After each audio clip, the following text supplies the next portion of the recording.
Hi, I'm the host of the STO Smokers Lounge. I'm here to tell you about Anchor, the perfect app that you can use right now to start your own podcast network. You can broadcast right now. All you got to do is download the app, whether you have a phone, iPad, or even a laptop or desktop. You can right now download Anchor or go to Anchor FM right now and start recording and have your stuff broadcasted over multiple platforms such as Spotify. So go to Anchor today and start your podcast career like I have, because trust me, I love me some Anchor. Hello. Hey, what's going on, man? I'm doing fine. How you doing today? Doing great, man. Doing great. No doubt. So how has your Halloween been? Because right now we are recording this on Halloween. So how's your Halloween going? It's going pretty good. We had a little garage sale earlier, and maybe a kid or two come by, but we're out in the sticks, man. So it's very people in this town, so not many trick-or-treaters. Okay. How's yours going? It's going. I had to work my vanilla job today because I had to do a double. So I'm coming off of that to do this. Oh yeah. Oh wow. Yeah, I work every other weekend, so I get 2 weekends off for a month, so which is cool. Because at least that means I get a weekend off. So Right. Yeah, that's awesome. That's awesome. So gotten somebody, because normally I don't say the name of the people that I'm interviewing until after I do my particulars. So I have finally gotten somebody from this company that I've been watching for a minute. And first and foremost, what made y'all decide to do voiceovers on your videos? Because that's something you don't see every day. So initially, the style of video that I was shooting required a lot of slow motion. And so I couldn't use the audio that I recorded on camera. And I needed to figure out something that was going to mesh well with, a more cinematic style and just something to kind of complete the whole thing. So I went on YouTube and I looked up, erotica, and I started listening to a bunch of different, free erotica on YouTube, and kind of just matched it up with the videos that I was shooting and was like, man, this works. Yeah, because to me, I think that makes like your trailers stand out even more because it gives description along with the action, period. And also it's something that's totally different and it is not being done in the industry. Have you noticed that it has gained your company a lot of attention? Appreciate it. Thank you. That's could be the style, but it's also due, to my wife, who handles all of our uploads, and Ginger Roy, our PR person that handles all our press. And so, it's a lot of hard work, and we have a great team working on, getting us out there. So it's a lot of everything, but it's also, I've worked in the industry for a long time. So, talent like my boy Chris Cardio that is, faithful and always comes through, and, just all the people that I've worked with, it has a lot to do with just the whole team in general. Oh, most definitely. So look, let me do these particulars and we can get this interview on the road, okay? Yes, sir. Hello, everybody, and welcome to the Smokers Lounge here on Anchor, the perfect app for anyone who's trying to start their own podcasting career. All you got to do is download go to anchor.fm and start podcasting today. Monetize it, distribute it on all the platforms. You can do this all for free. I'm your host, Kavanaugh, with Southern Champ, aka the Porn Rap Star. Y'all know what it is. You can find me, You can find my porn links, my music links, as well as my social media links with one link. I'm talking about all my links.com/porn rap star. Also, we are sponsored by the Facebook of the LS community. I'm talking about lsworld.com. Go there today, get a profile, and start your journey or continue your journey into the life of King. And we also a proud member of the GW District Black Podcast Network. Multiple podcasts giving you the Black experience. Plus, while you're there, you can experience some shopping from over 500 retailers, Black owned. So go to shopgwdistrict.com. Buy Black, support Black businesses to build the Black economy, so create generational wealth. And as you know, every Monday night smoke on K97 FM, the official radio station for the porn business. Go there, tune in at 8 o'clock Central Standard Time, 9 o'clock Eastern Standard Time. I interview and discuss porn, the business of porn, with multiple people from across the industry. That's right, every Monday night on K97 FM. Now, with that being said, I'm going to let this man introduce himself. Go ahead. I am the cinematographer. I am one of the owners of Blush Erotica, and I've been in the industry for many years, and that's what I am. Okay, so how many years can you say your career has spanned? So we can get a spectrum. I would say that I started off PAing for Kink in 2009, here and there. And my earlier years, I, shot periodically, once or twice a year, maybe. But hardcore, I've been at it now since 2013. And that's like weekly, shooting content weekly. Okay. So what got you into the business? What brought you into this world? So honestly, I started off in corporate America, shooting a lot of corporate stuff. And when I moved to Vegas, I would take on jobs that were both corporate and then, individuals who needed things filmed.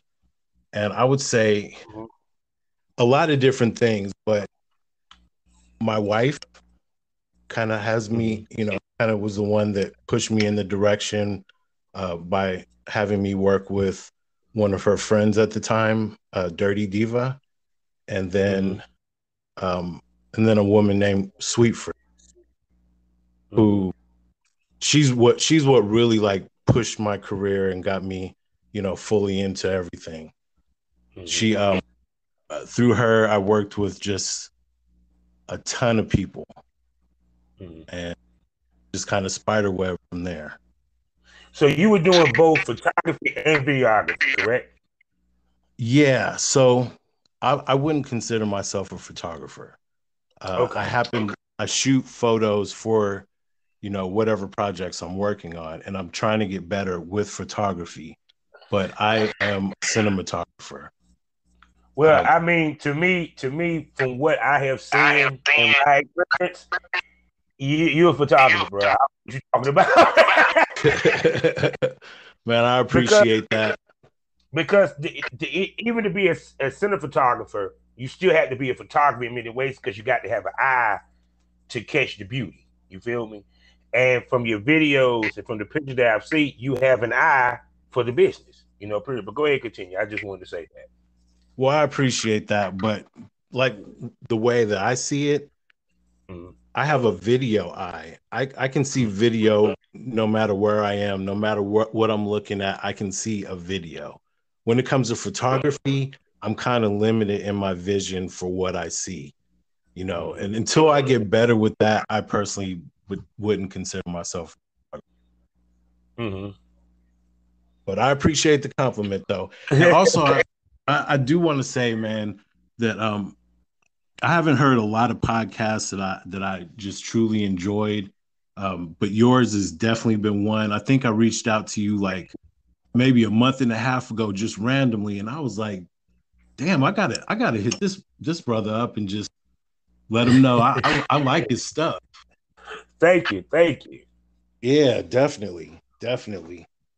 Oh yeah, and the feeling is mutual from looking at your stuff. I'm looking at your site now, your Twitter page. You have a certain style of videography, period. And to me, is a cross between Hollywood music video. You know what I'm saying? Cinematic music video. Um, when you're behind the camera, you're filming. What do you look for? How do you move? Tell me about your set.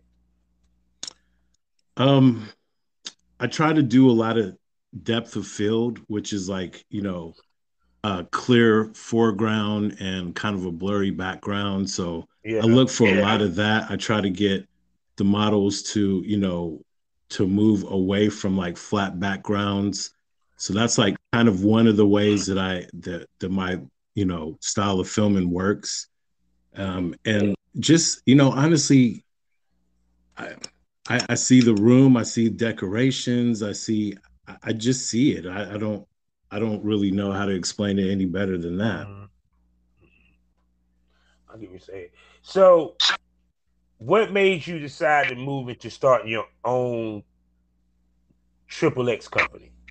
Because, like I said, I know you were doing work for others, but now it goes from I'm doing work for others to now I'm actually building, making, and maintaining a company. Right. So that's an interesting question, and honestly, it started off from me taking a minute to learn finance. Okay.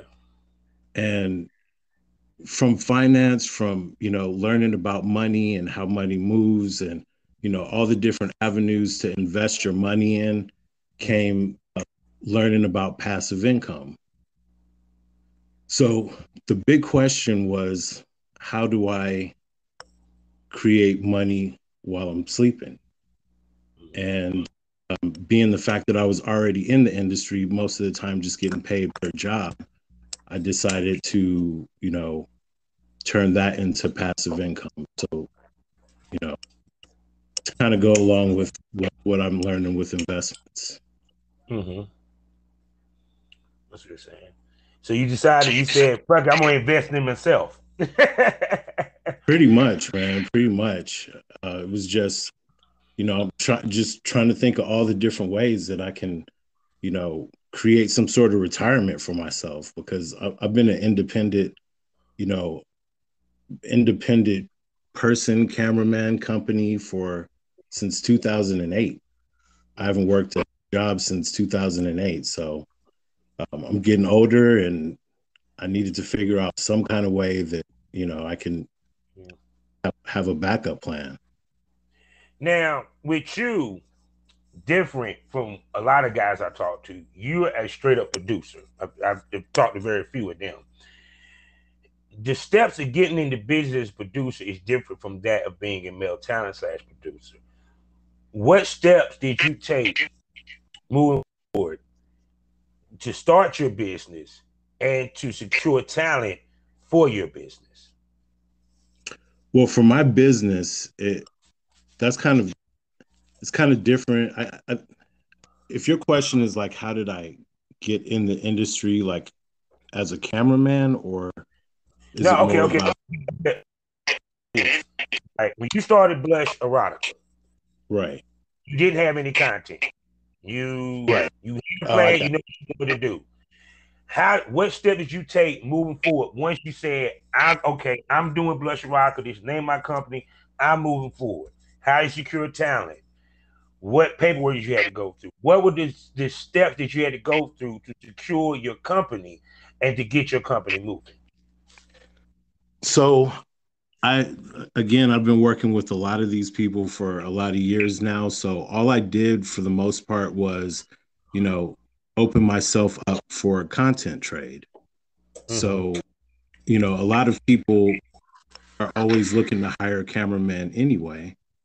And so I just decided, to, instead of like looking to get paid for it, just to start doing content. I'm sorry, go ahead. I also have a good friend, Chris Cardio, again. You know, he and I kind of tag teamed on, you know, working with people and doing content. So a lot of Blush Erotica's content is a collaboration of me and Chris Cardio. Okay. So what we did was, you know, I would shoot my scene first, and then I would shoot something exclusive for both the male and female talent. Okay. So with this working, okay, because some producers pay the girls. You doing content trade for the most part. Do you think with the content trade, because in my opinion and in my experience, doing the content trade works better than actually paying the talent, because it enable you to set up a network with them, continuous work with them, versus I'm paying them and they're walking in as talent versus collaboration. Speak on it.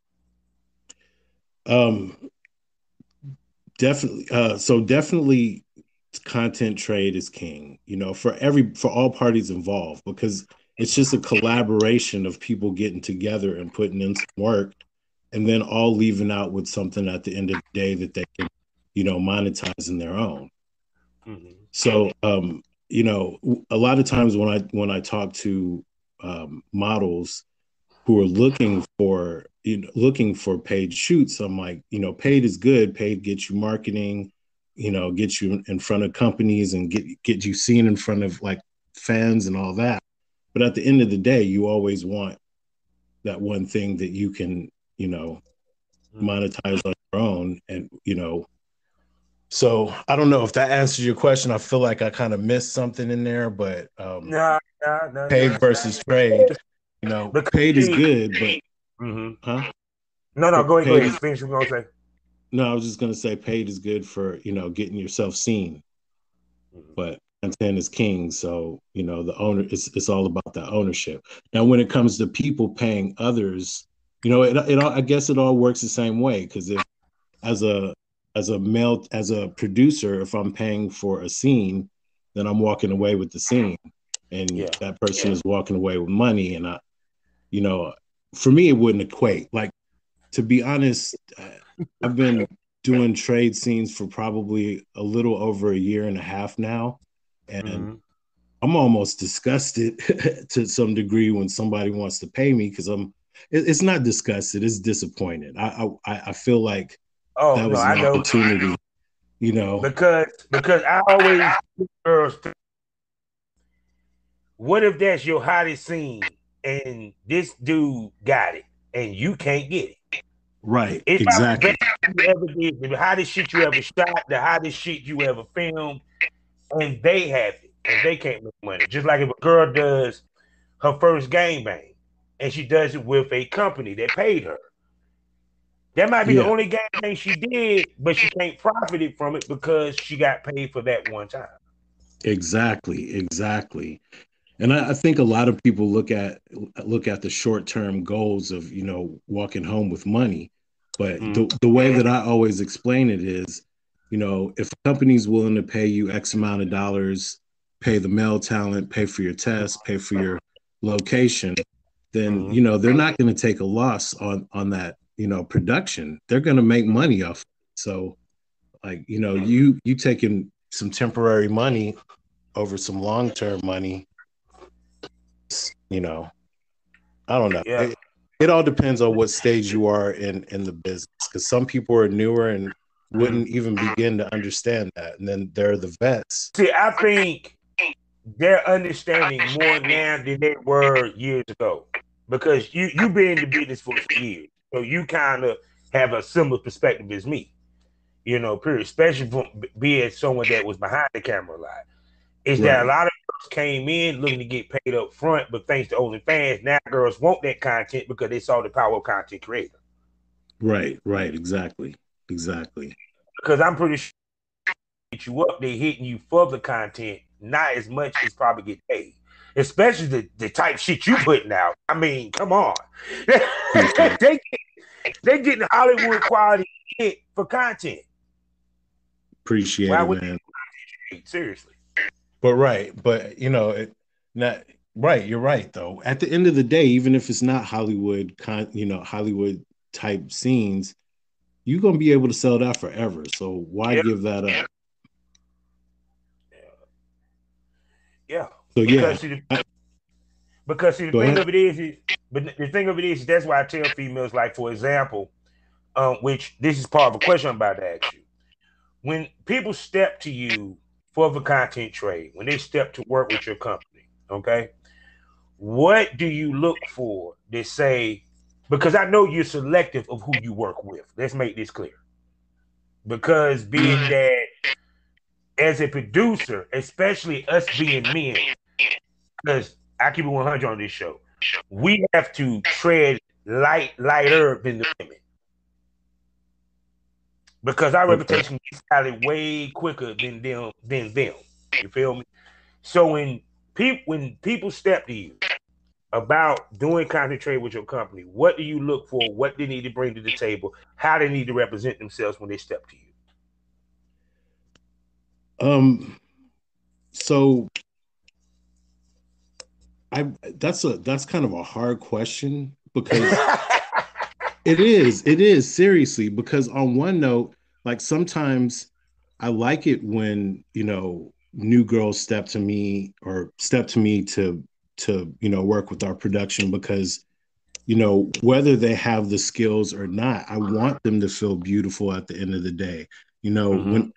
When they reach out to me, and maybe even they don't see something in themselves that I see in them, I want to nurture that. So I can't say that I'm looking for just one type, or we're looking for one type of girl, or the baddest this or that, because there's a lot of diamonds in the rough. Like, seriously, there's so true. There's a lot of new girls that you wouldn't think had the skill to just like end up blowing your mind, and you're like, yo, you about to do some things. Like, if you keep this up, you about to do some things. But you can't always tell that until you get approached, or until you meet someone face to face, or however the connection happens. You don't know their potential until you find out for yourselves. And there's been a few occasions here and there that I had bigger expectations based on what I seen portrayed on social media, and then when I get them, they're not, whether they're nervous that day or not, you just never can tell. So I don't really pass up too many opportunities to get to know if somebody is that diamond in the rough or not. Now, when it comes to the guys, because it's the guys, Absolutely, because part of that is he got to keep it hard. What do you look for a guy? Because you can't sit here and tell me that you would take any guy. So here's the thing, guys is hard. Like, you can't just work with everybody for this project. And being in the industry, and working with all different type of people, everybody has their limitations. So you gotta, as far as like who would qualify to work with Blush, are people who don't mind the stopping and starting of a scene.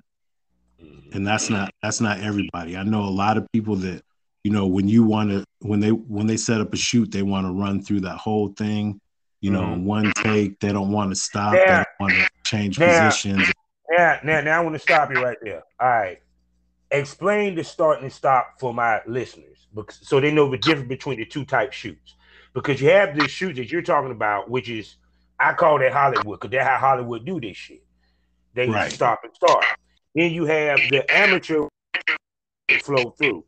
Explain yours versus the other one, and why do you do it that way versus the other way?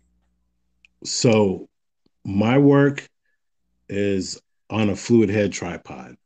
Like, that's how I do all of our Blush stuff. So there's a lot of motion involved, but it's on a tripod.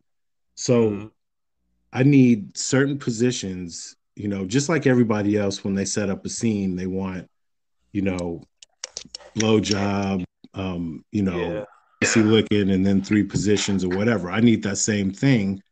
But since it's not a fluid, like I have to stop my camera, reposition a tripod, find that look that I'm looking for. It's not a straight through shoot. So a lot of times I'll let them know, because I don't use the audio. I can talk through it. I can give direction. So I'll be like, give me another minute of this, and then we're going to change positions. And, a lot of that is distracting. A lot of guys wouldn't be able to concentrate, which, like, I'm not, like, I feel that 100% because I'm one of those guys. Somebody's talking to me and giving me directions. I just lost everything that we was doing. So I have nothing against those people, but to be able to shoot for Blush and to be able to shoot for big production companies where you have to stop and change positions, or, have directions being, thrown at you while you're doing stuff, that's a hard thing. And very few people can do it. And then you got, also with being on a tripod, you have limitations as far as angles are concerned. So you would have to work with talent who can open up. And there's not a lot of people that naturally are able to open up on camera or know to do that, or are constantly conscious of being open. So, Yeah, because like I said, it's interesting because you're the first person I talked about the shooting styles to in depth, because that's the thing that I try to explain to people. It's 2 different styles of shot in porn. Yeah. The professional, which is the start to stop, because certain amount of time for each position.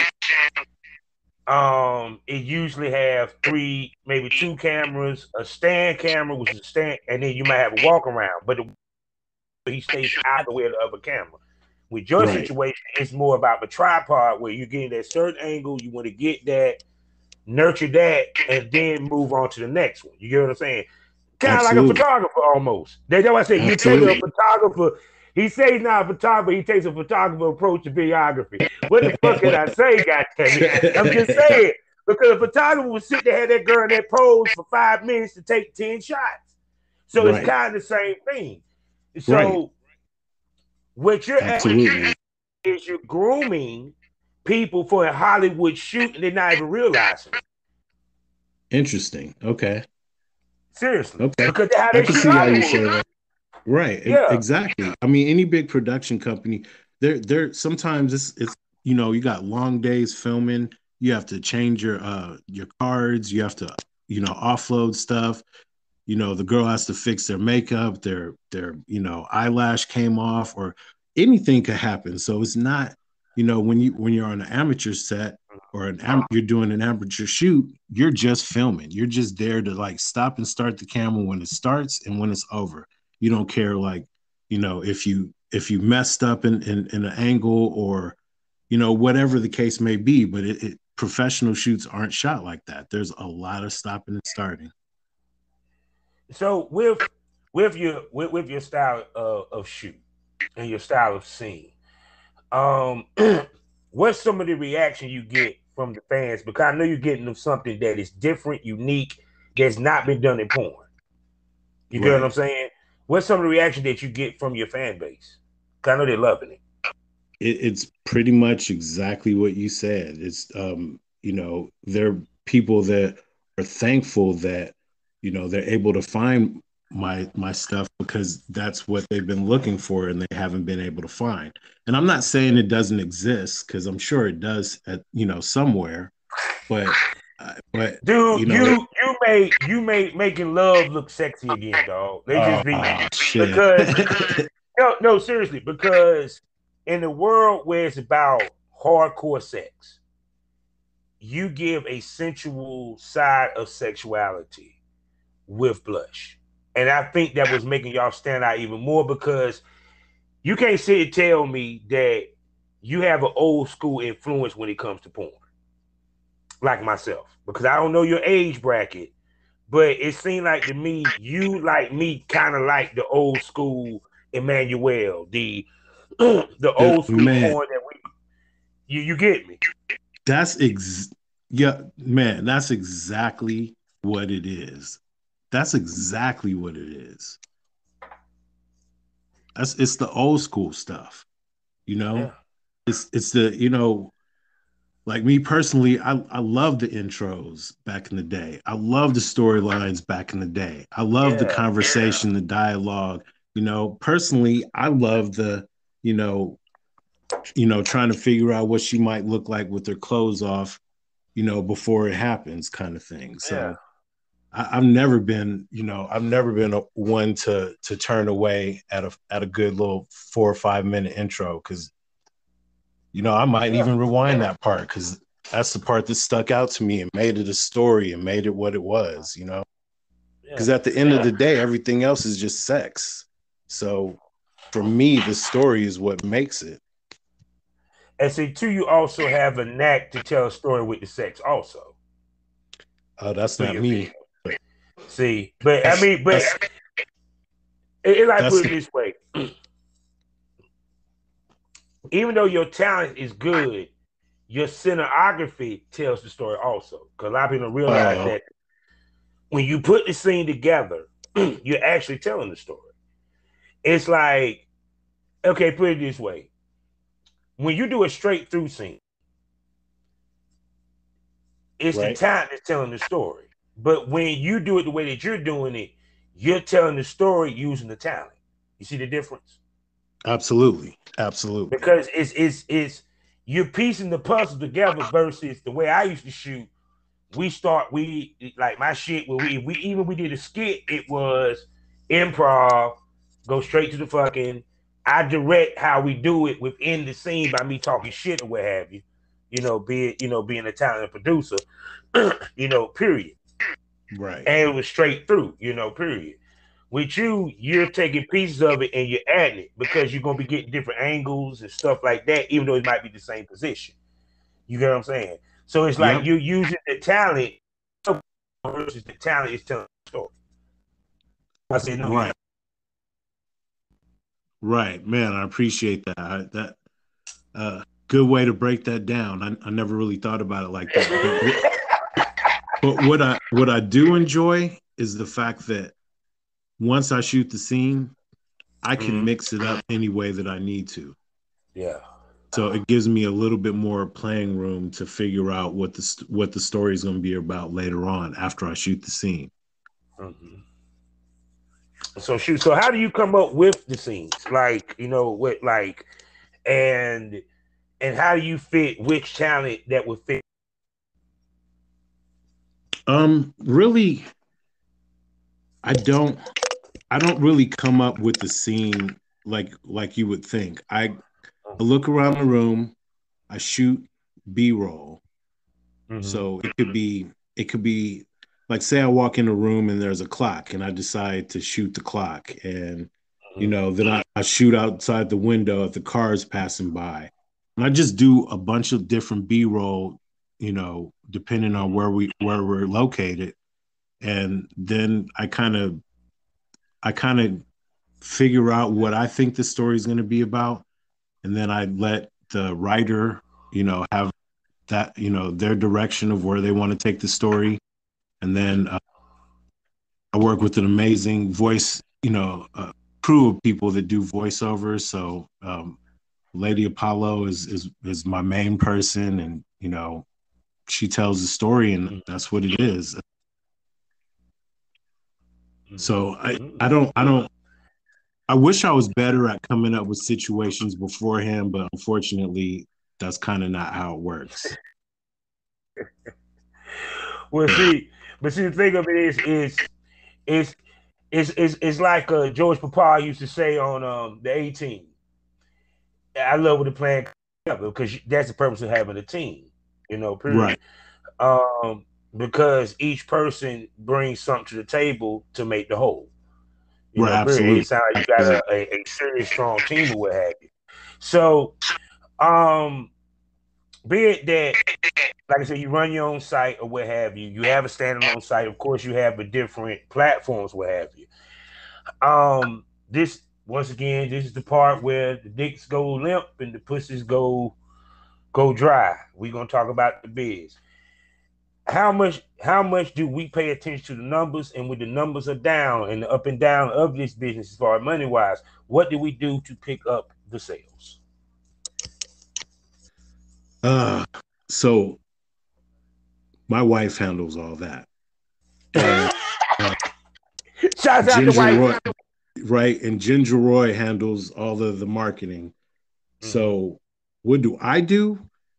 Nothing. I concentrate on like learning new editing skills and trying to get better at my craft while they handle all the business. So like what I see them do is a lot more marketing, you know, trying to find new avenues, new places to put our name out, and just, you know, Ginger Roy's husband is amazing with coming up with like these crazy good ideas for different things that we need to do to, you know, expand the reach. And they go to work doing all that. And again, I just get right back to shooting and editing.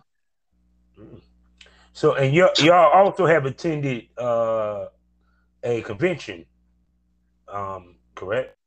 Yeah, we've been to the past two Exoticas, and I haven't missed the AVN since 2011. So yeah, I can't ever seem to get out to one of them things, but man, they were a lot of fun. So how was your experience at these last Exoticas and stuff? Because I saw you put in some work. I saw you shot with Lily Craven. That's Smoke Buddy and everything. And shoot, how was your experience with Exotica? It was great. I learned a lot, but more from a marketing standpoint. You know, we have our YouTube channel, so we learned that you know, it's important to be active and to show the engagement as a company that we're out there, you know, building our brand and supporting other people. And you know, it's a different experience from all the AVNs that I've gone to, which which mostly I've gone to these AVNs to work. So I'm always shooting for companies. Whereas this time, you know, it was more limited. I was, you know, a little bit more selective on shoots and more focused on, you know, building our brand and brand awareness. So it's great. We're going to DC in December, and we're pretty much going to hit up anything moving. Most definitely, most definitely. So with that being said, my brother, I've definitely had to bring you back on here one day so we can really chop it up and talk about some of your projects and your shooting style, because I think you have a very hot shooting style, you know, and some tips on camera stuff, what we're going to get into, because I love being able to talk to another cinematographer, you know, and chop up, you know, camera and angles and stuff like that. Because what people don't realize when you're behind the camera is things that we have to pay attention to that as talent they don't have to pay attention to. We have to call out. We have to help, because this is one thing I do want to ask you. Be it that, like you say, you don't use the audio from the actual video, which is the old school way they used to do it. They didn't never use the audio. They placed the audio later. Right. How effective is that with when you directing versus, let's say, if you did use the audio and just let them go? Do you think that's a more effective way versus the other way? It all depends, because there are some people that are just amazing at what they do and they can run through a whole scene, and I wouldn't have, you know, had them do anything differently than what they did. So there are those people.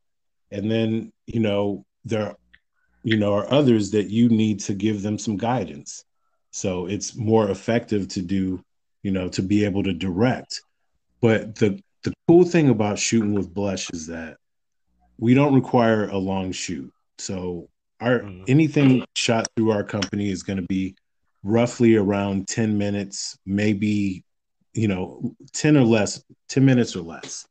the other cool thing is that, you know, I try to turn on some music so, you know, they can get in the mood. Since we don't need the audio, there's no need to turn off the AC. There's, you know, all these different things that you would normally have to do on a normal shoot.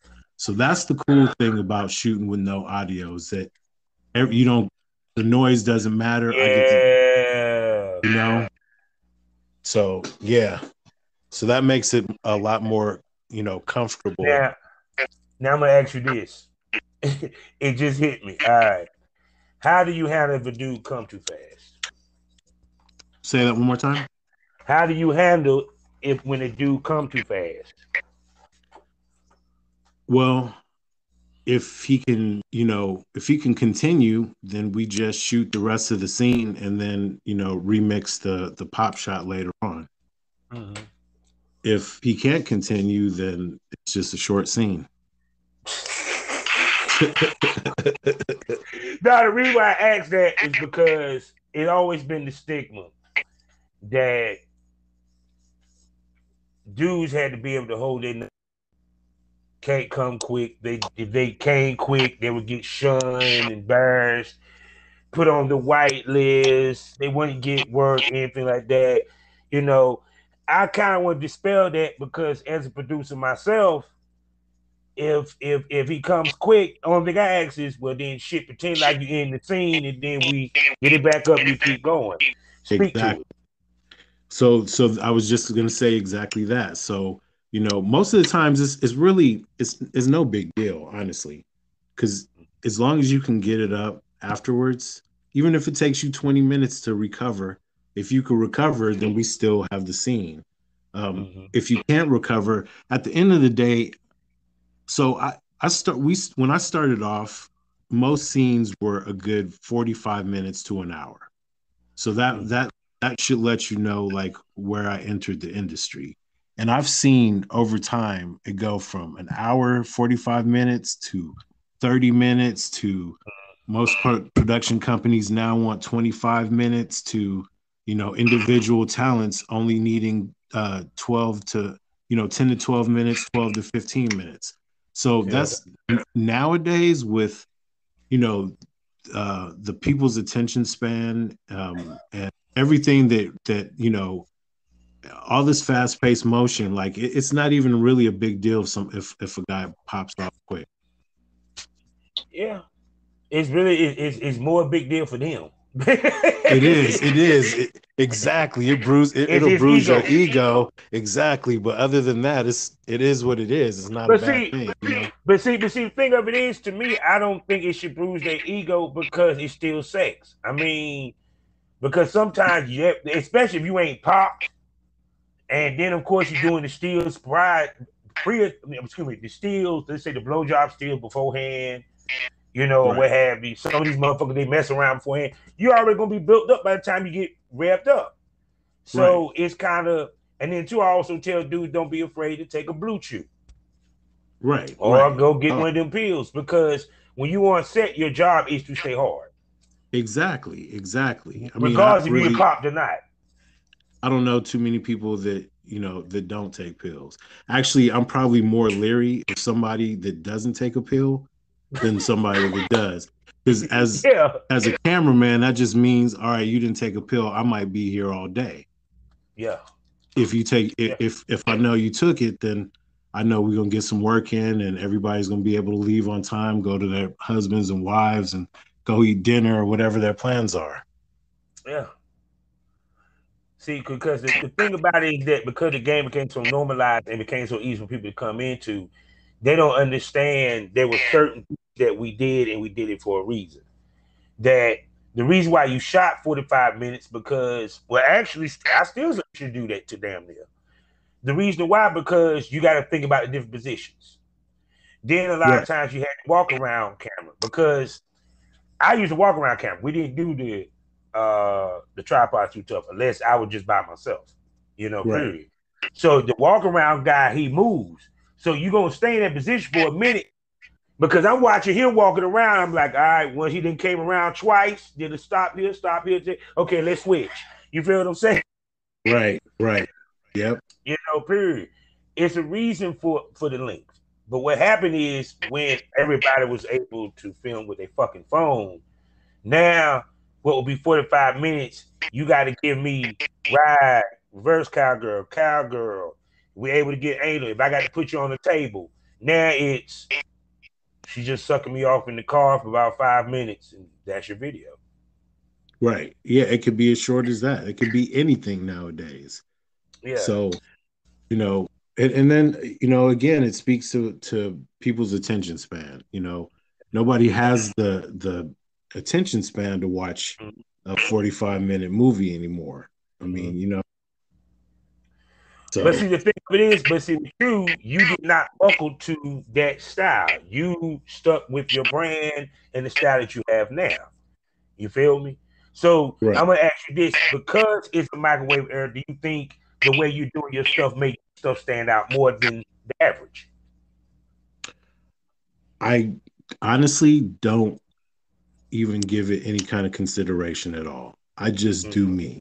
Like at the end of the day, I don't think about other people's brands or I just do me. This has been the most fun that I've had in this industry, is being able to be creative and, you know, open to new ideas. And I'm just having fun out here and doing, you know, just doing me. See, I'm gonna tell you what's funny. The reason why I ask you this question, because this proves my point, people. Men, we don't pocketbook watch. We don't give a fuck about what the next dude is doing as far as him making money or his moves. We stand forward. Exactly. Simple as that. We don't pocketbook watch. We don't we make. What's don't that? Need. We don't overpost how much we make. It's none of your goddamn business. Nah, or any of that. Any of the details. Yeah.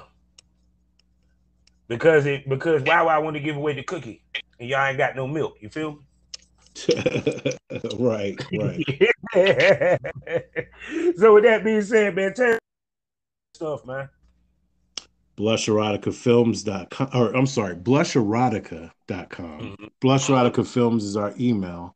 And then just anywhere that you could search Blush Erotica. We're on Twitter, we're on Instagram, we're on Reddit, we're on AVN Stars, we're on everything. See? But yep, BlushErotica.com. No doubt. And I definitely want to bring you back. Wait a second. I missed your name because I want to be able to put your name down at least on the cover. Should I call you Mr. Blush Erotica, or what should I say? Hello? Wait, say that one more time. No, I was saying, what should I call you? I'm the cinematographer. Okay, then. Say no more. The cinematographer. That's all. The Blush Erotica. That's all we need to know. So with that being said, people, you know how we always end this. Life is a learning experience. What's the point of experience? You didn't learn anything. Smoke this over. Thank you.